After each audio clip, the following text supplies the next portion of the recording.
அனைவருக்கும் வணக்கம்.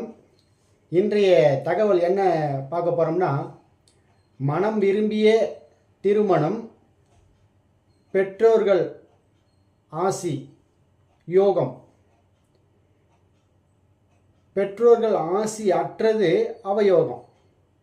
அதாவது யோகம்னா இன்றைய காலகட்டத்தில் என்ன சொல்லிட்டு இருக்காங்க, நிறைய யோகங்கள், ஒன்று ரெண்டு இல்லை, ஆயிரக்கணக்கான யோகங்களை சொல்லிகிட்டு இருக்காங்க. நாம் போன வீடியோவிலேயே நம்ம பதிவு பண்ணியிருக்கோம். அனைத்து விதமான யோகங்களும் 4 வர்ணத்தாருக்குள்ளே அடங்கிடும். எப்படியா இருந்தாலும் தொழில்கள் 4 விதம்தான். அந்த 4 விதத்தை தாண்டி அப்புறம் அது அதனுடைய கிளைகள் எவ்வளோ வேணாலும் இருந்தாலும், இறைவன் எல்லா உயிர்களையும் அண்ட சராசரங்களையும் தனக்குள்ளே எப்படி அற்புதமாக ஒடுக்கிக்கிறாரோ அதுபோல் எவ்வளவு யோகங்கள்லாம் இருக்கலாம். அந்த யோகங்கள் பூரா 4 வர்ணத்தாரில் அடங்கிடும். அது பிராமணர் வர்ணத்தார், சத்திரிய வர்ணத்தார், வைசியர் வர்ணத்தார், சூத்திரர்கள் வர்ணத்தார். இந்த வர்ணத்தில் 4 வர்ணத்தாரில் அந்த அனைத்து யோகமும் அடங்கிடும் சொல்லியிருக்கேன். ஆனால் பெற்றோர்களுடைய ஆசியை பெற்றுக்கொண்டு ஒரு திருமணம் செய்துகிறாங்க. அந்த திருமணம் நல்லபடியாக அமைந்து அவர்களுடைய வாழ்க்கை பயணத்தை கடக்கும் பட்சத்தில் அது யோகமாக மாறி போகுது. மனம் விரும்பி திருமணம் செஞ்சுக்கிறாங்க. அது பெற்றோர்கிட்ட சொல்லிட்டு அந்த திருமணத்தை செய்து பெற்றோர்களுடைய முழுமையான ஆசியை பெற்று அவர்களுடைய வாழ்க்கையை வாழ்ந்து வெற்றி பெற்று விட்டால் அது யோகமாக மாறி போகுது. அதே மனம் விரும்பி ஒருத்தவங்க கிட்ட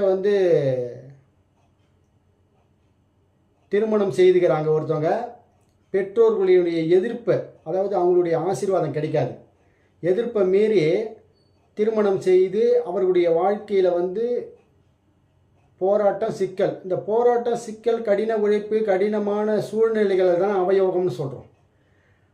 அதுவே பெற்றோர்களுடைய ஆசி அற்று அவர்கள் போயிட்டு யோகமான காலங்களை, யோகமான வாழ்க்கையை வாழ்வதும் உண்டு. அப்போ பெற்றோர்கள் ஆசி இருந்தாலும் யோகம் இருக்கும், அவயோகம் இருக்கும். பெற்றோர்களுடைய ஆசி இல்லைனாலும் யோகமும் இருக்கும், அவயோகமும் இருக்கும். அப்போ இந்த தலைப்பு எப்படி கொடுத்துருக்கோம் பாருங்கள். மனம் விரும்பிய திருமணம், பெற்றோர்களுடைய ஆசி யோகம், பெற்றோர்களுடைய ஆசி அற்றது அவயோகம். ஒரு தலைப்பு தான் கொடுக்க முடியும். ஆனால் ஒரு தலைப்பை வச்சு நிறைய தலைப்புக்கு நம்ம பதில் கொடுக்கலாம். அப்போ ஒருவருடைய வாழ்க்கையில், ஒருவருடைய ஜாதகத்தில் யோகமும் இருக்கும், அவயோகமும் இருக்கும். அந்த யோகத்தை, அவயோகத்தை கண்டு உணர்ந்து சொல்லப்படுறதுக்கு தான் ஆதிகால பாரம்பரியத்தினுடைய தாற்பயம், சூட்சமும் அந்த இடத்துல தான் இருக்குது. எதை எடுத்தாலும் உங்களுக்கு யோகங்க, 8 யோகம் இருக்குங்க உங்களுடைய ஜாதகத்தில் அப்படின்னு சொல்லிட்டு அந்த ஜாதகர் ஏமாற்றம் அடைவார். அதே நல்ல ஜாதகத்தை உங்களுக்கு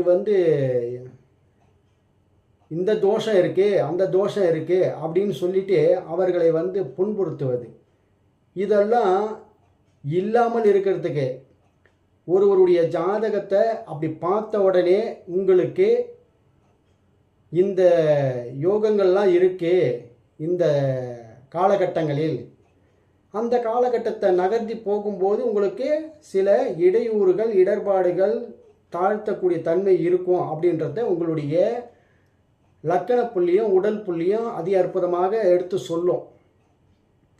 அதுவும் கூட தசா புத்திகளும் கடந்து வரும்ல, அதுவும் அது கூட எடுத்து சொல்லும். இப்போ இந்த யோகமும் அவயோகமும் அந்த சடாந்தம் சொல்லி நம்ம ஒரு தலைப்பு போட்டு பேசியிருந்தோம். அதில் ஒரு அன்பர் வாசகர் கேள்வி கேட்டிருந்தார். எப்படி கேள்வி கேட்டிருந்தார்னா, நான் வந்து புனர்பூசம் நட்சத்திரம் லக்கண புள்ளி, சந்திரனோட புள்ளி வந்து ஆயில்ய நட்சத்திரம், அவருடைய டேட் ஆஃப் பர்த் கொடுத்துருந்தாரு. அதனால் இருந்தாலும் நான் போட்டு அதில் சொல்கிறேன். அவர் வந்து உடல் அளவிலையும் மனது அளவிலையும் வாழ்க்கையில் வேதனைகளை சுமந்து கொண்டிருக்கிறேன் ஐயா, ஏதாவது சொல்லுங்கள் அப்படின்றாரு. இப்போ 4 வர்ணத்தார் சொன்னல, பிராமண வர்க்கம், சத்திரிய வர்க்கம், வைசியர் வர்க்கம், சூத்திரர்கள் வர்க்கம். இந்த வர்க்கத்தில் இவர் எந்த இடத்துல வராருன்னா பிராமண வர்க்கத்தில் வராரு. அதாவது ஒன்றும் இல்லை, கல்வி அறிவை, தன் சுய அறிவை, தன் புத்தியை கொண்டு வாழ்க்கை பயணத்தை வாழ்ந்தால் இவருடைய வாழ்க்கை வந்து பிரமாதமாக இருக்கும். உடம்பு சரியில்லை, மனசு சரியில்லை, இவருன்னா இந்த மாதிரி சொல்கிறாரு அப்படின்னு சொல்லிட்டு இந்த வீடியோவை அவர் பார்த்துட்டு இருந்தாருன்னா கேட்பார். அறிவை கொண்டு தன்னுடைய உடலையும் பாதுகாக்கணும், அறிவை கொண்டு தன் உள்ளத்தையும் பாதுகாக்கணும். அதுதான் இந்த ஜாதகருடைய சூட்சம். அவ்வளோதான் சொல்ல முடியும். இவருடைய ஜாதகத்தை விளக்கணும்னா நிறைய விளக்கிக்கிட்டே போகலாம். இவருடைய லக்கண புள்ளியும் சந்திரனோட புள்ளியும் என்ன சொல்லுதுன்னா, இவர் உடலையும் உள்ளத்தையும் இவருடைய வாழ்க்கையும் அனைத்துமே இவருடைய அறிவை கொண்டு செலுத்தணும். அதுதான் பிராமண வர்க்கம். அடுத்தது சத்திரிய வர்க்கம்னு ஒன்று இருக்குது. அது வந்து பிறரை பாதுகாக்கணும், தன்னையும் பாதுகாக்கணும். அது வந்து போர் வீரர்கள்னு சொல்லுவாங்க ஆதி காலத்தில். இந்த காலத்தில் வந்து போலீஸ் துறையிலேருந்து கடை உள்நிலை பணியாளர் சொல்லக்கூடிய செக்யூரிட்டி சர்வீஸ் வரைக்கும். அப்போ வந்து அந்த துறையில் இவர் இல்லை. அடுத்தது வைசிய துறைன்னு சொல்லக்கூடிய வியாபாரம், வேளாண்மை, அதுலேயும் இவர் வரல. அடுத்தது சூத்திரர்கள்னு சொல்லக்கூடிய உலகத்தில் வேலை செய்யக்கூடிய அனைத்து ஊழியர்களும் சூத்திரர்களில் வருவாங்க. அதுலேயாவது இவர் வருவார்னா அதுலேயும் கிடையாது. ஆனால் இவர் தன் அறிவை கொண்டு, அப்போ கல்வியை கொண்டு, இவருடைய புத்திசாலித்தனத்தை கொண்டு இவருடைய வாழ்க்கையை நகர்த்தணும். அது இல்லற வாழ்க்கையாக இருந்தாலும் சரி, உலக வாழ்க்கையாக இருந்தாலும் சரி, அது புற வாழ்க்கை, அக வாழ்க்கை, எந்த வாழ்க்கையாக இருந்தாலும் இவர் தன்னுடைய அறிவை கொண்டு வாழ்க்கையை நகர்த்தணும். அதுதான் இவருடைய பயணம்.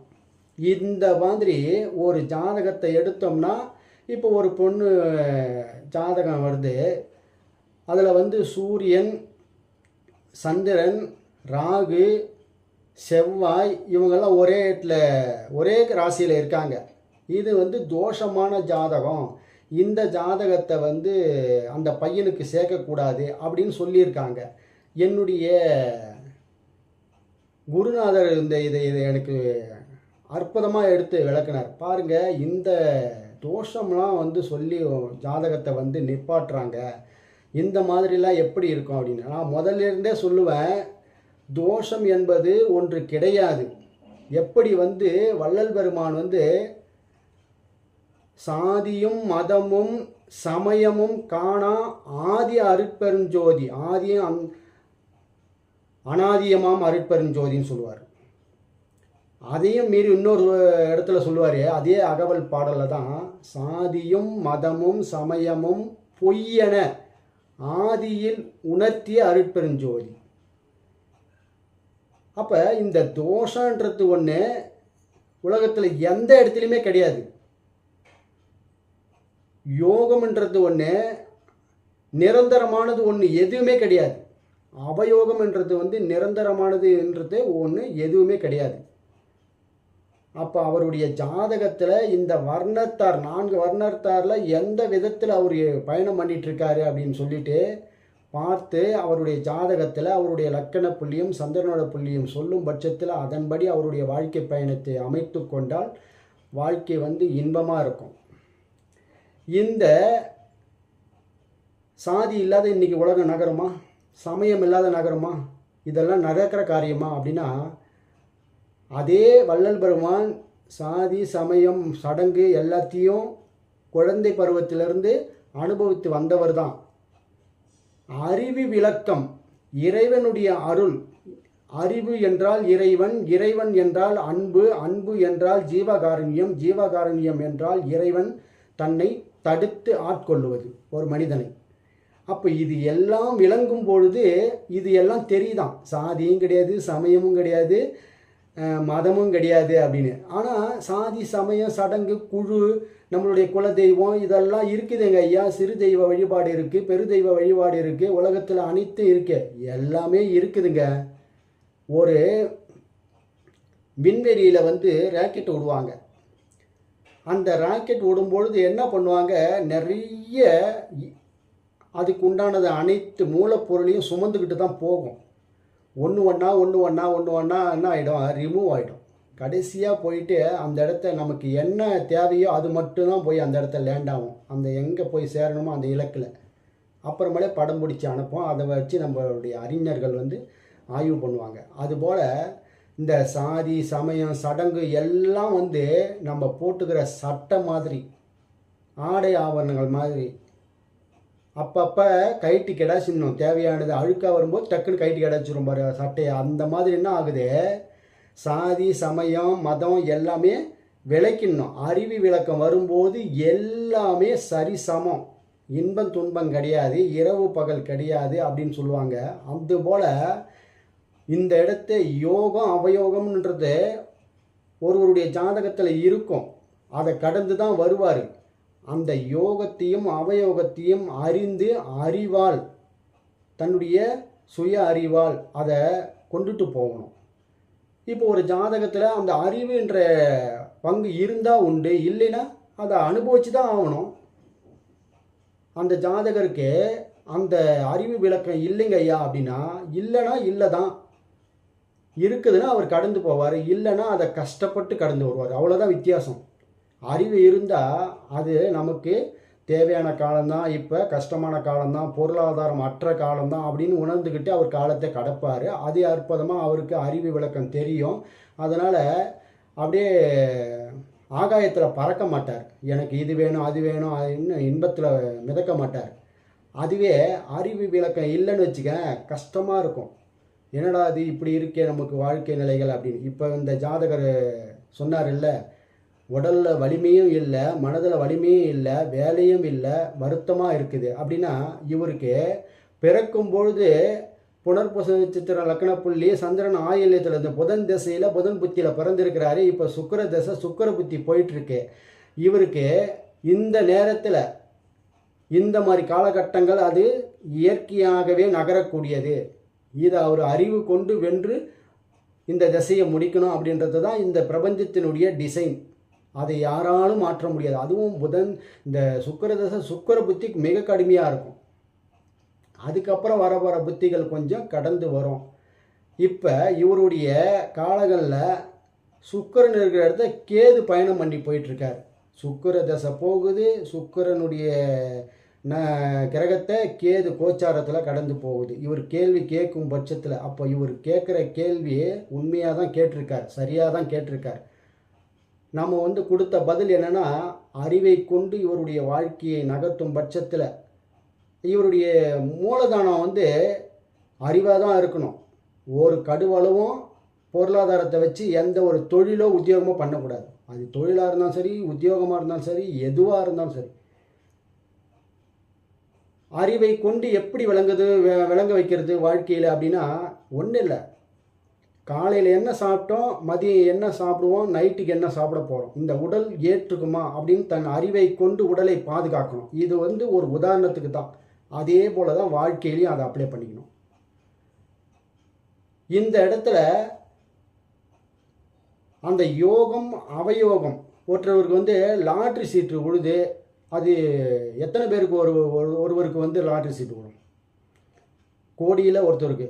ஏன்னா அவன் அடிப்பான் லாட்ரி சீட்டு வந்து 100 கோடி கணக்கில் சீட்டு அடிப்பான். அது லட்சக்கணக்கில் விற்கும், பாதி விற்காமல் இருக்கும். ஆனால் அந்த லாட்ரி சீட்டு ஒருவருக்கு தான் விடும். அந்த ஒருவர் அந்த ஜாதகத்தில் இருந்தால் அப்போ கோடியில் ஒன்று தான் வந்து யோகம். அந்த யோகத்தை கூட சரி, லாட்ரி சீட்டு விழுந்துடுத்து, ஒரு 50 லட்ச ரூபா வந்துடுத்து, ஒரு 5 கோடி ரூபா வந்துடுத்து, இல்லை ஒரு 100 கோடி வந்துடுச்சு. அதை அவர் வந்து வாழ்நாள் முழுவதும் வைத்து வாழ்ந்து அடுத்த தலைமுறைக்கு அந்த சொத்தையோ, அது அசையும் சொத்து அசையாத சொத்தோ அதை தலைமுறைக்கு கடத்திட்டு போகிறாரான்றதை அவருடைய ஜாதகம் சொல்லும். இல்லை தன்னுடைய வாழ்க்கையிலே அதை ஆண்டு அனுபவித்து அழித்து விட்டு போகிறாரான்றதை அவருடைய ஜாதகம் சொல்லும், லக்கண புள்ளி சொல்லும், சந்திரனோட புள்ளி சொல்லும். அந்த இடத்த அப்போ யோகம் எங்கே வருது? அந்த காலகட்டத்தில் அவருக்கு அது கிடைச்சிருக்கு. அதை வைத்து 2 தலைமுறைகள் 3 தலைமுறைகளுக்கும் கொண்டுட்டு போகிறாருன்னா அது அவருடைய ஜாதகத்தில் சொல்லும். அதுதான் யோகம். உடனே அவயோகம்ன்றது என்னென்னா, அந்த பொருளை அவர் அழிச்சிட்டாருன்னா அது அவயோகம். அவர் அழிக்கணும்னு அவருடைய விதிப்பயன்கள் அவருடைய ஜாதகத்தில் இருந்தால் அதை அழிச்சிடுவார். இந்த இடத்த யோகமும் அவயோகமும் ஒருவருடைய வாழ்க்கையில் பயணம் பண்ணுன்றதை உறுதியாக எல்லாரும் உணர்ந்துக்கணும். இப்போ எப்படி வர்ணத்தாரில் இந்த கலியுகத்தில் 4 வர்ணத்தார், ஒரே மனுஷன் 4 வர்ணத்தாரனுடைய தொழிலும் செய்வார். அவர் எப்படி செய்வார்னா, அறிவு கொண்டு அவருடைய வாழ்க்கையை நகர்த்திக்குவார், அவருடைய வேலையை அவரே செய்துக்குவார். அடுத்தவர்களுக்கு வேலை செய்யணும்னு அவசியம் கிடையாது. தன்னை தானே பாதுகாத்து கொள்ளுதல். நான் ஏற்கனவே போன வீடியோன்னு சொல்லியிருக்கேன். அதுபோல் அவர்கள் செய்யக்கூடிய செயல்கள் அதை அவருடைய யோகமாக மாறும். அவர்களுடைய செய்யக்கூடிய செயல்கள் அவயோகமாக மாறும். இவங்க என்ன செஞ்சிருக்கிறாங்களோ அதுதான் அவங்களுக்கு யோகமாகும். இவங்க என்ன செய்ய போகிறாங்களோ அதுதான் அவங்களுக்கு அவயோகமாகவே அவருடைய ஜாதகத்தில் காட்சி அளிக்கும். இது மற்ற விஷயத்தில் பார்க்கும்போது மற்ற ஜோதிடத்துக்கும் இந்த ஆதிகால பாரம்பரியத்தினுடைய அமைப்பில் பார்க்கும்பொழுது அவர்களுடைய பிராப்த புள்ளி இந்த எந்த லக்கண புள்ளி விழுது, அவருடைய பிராப்தம் சந்திரன் எந்த புள்ளியில் அமர்ந்திருக்கிறாரு. இப்போ இந்த ஜாதகரே எடுத்துக்கலாம். மிதுன லக்கணத்தில் பிறந்திருக்கிறாரு. செவ்வாய் கேதுவை பார்க்குது. மண்மனை அதிபதியாக விளங்கக்கூடிய மண்மகன் சொல்லுவாங்க செவ்வாயை. மண்மகன் கேதுவை பார்க்கின்றார். அதுவே நிலமகன்னா சனி. அவர் மேஷத்திலிருந்து மகரத்தை பார்க்குறார் 10ஆம் பார்வையாக. இந்த இடத்த கேதுவை பார்க்கறதுனால என்னங்க அப்படின்னா, கேதுவனுடைய சாரத்தில் அமர்ந்து திசை நடத்தி கொண்டிருக்கிறார் சுக்கிரன். இந்த கேது எங்கே இருக்கிறார்னா, லக்கணத்துக்கு அவருடைய அட்டமத்தில் கேது உட்கார்ந்திருக்கிறார். இவருடைய வாழ்க்கை எப்படி இருக்குன்றத நாம தான் எண்ணி பார்க்க வேண்டும்.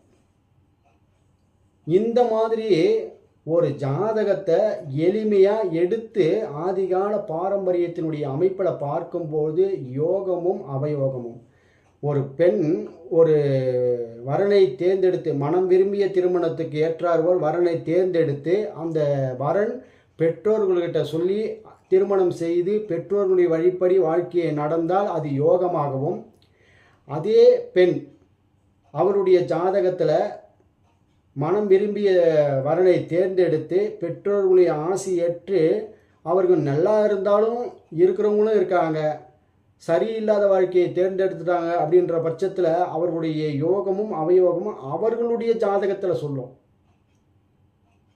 அந்த லக்கண புள்ளியும் அவர்களுடைய சந்திரனுடைய புள்ளியும் அவர்களுடைய கிரகங்கள் அமர்ந்த வரிசையின்படி அவர்களுடைய ஜாதகம் தெள்ள தெளிவாக எடுத்து சொல்லும். அது யோகமானதா அவயோகமானதா அப்படின்னு சொல்லிட்டு. ஆனால் ஒருவருடைய ஜாதகத்தை கிரகங்கள் இப்போ பார்த்துடுது. ஒரே ராசியில் செவ்வாய் இருக்குது, சூரியன் இருக்குது. செவ்வாய் சூரியன் சேர்ந்துட்டா